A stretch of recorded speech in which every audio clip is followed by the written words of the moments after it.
Good evening and welcome to the Daily Voice, presented by VNN, bringing you today's top 5 Canadian news stories on June 18, 2025. Let's get started. The world watches anxiously as US President Donald Trump hesitates on whether to join Israel's escalating war with Iran. Trump said, "I may do it, I may not," even as Iran's Supreme Leader Khamenei warned of irreparable damage if the US intervenes. American military assets, including B-2 bombers and aircraft carriers, are being positioned near the region. Meanwhile, Israel continues its assault on Iranian nuclear and military facilities, with over 400 missiles exchanged. Casualties in Iran now exceed 580, mostly civilians, while Trump claims Iran reached out for talks, a claim Tehran has flatly denied. The stakes are rising, and the next 48 hours could be pivotal. Billionaire real estate mogul Peter Gilgan is bringing back Stelumar, a once-defunct housing company, to build 3,000 prefabricated homes annually by 2026. Targeting Toronto's housing crisis, the new Stelumar will focus on 6-story modular buildings, each assembled in just 6 months. Gilgan says prefabricated construction will lower costs, reduce delays, and make homes 20% cheaper.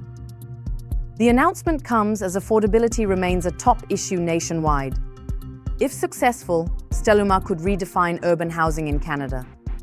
Bank of Canada Governor Tiff Macklem says a new Canada-US trade deal could stabilize markets, but warned that if tariffs aren't lifted, inflation could stick around. Prime Minister Mark Carney and President Trump are aiming to finalize a bilateral agreement within 30 days, but current tariffs continue to drive up consumer costs. Macklem's caution highlights the delicate balance between diplomacy and economic impact as the bank works to keep inflation under control.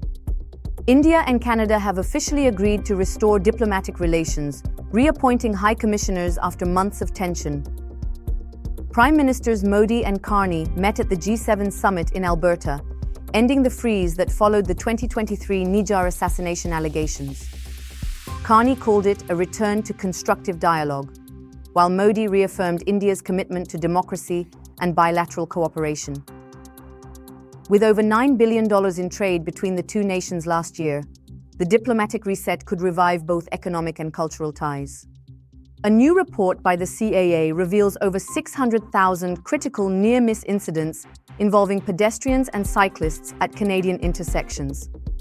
1 in every 770 pedestrians and 1 in 500 cyclists faced close calls, most involving turning vehicles. The study recommends urgent upgrades, pedestrian-first crossings, dedicated turn lanes, and advanced signals. Residents are voicing fear, calling for safer designs. CAA warns, these aren't just near misses, they're collisions waiting to happen. That's all for today's top stories. Thank you for joining us on the Daily Voice, presented by VNN. Stay informed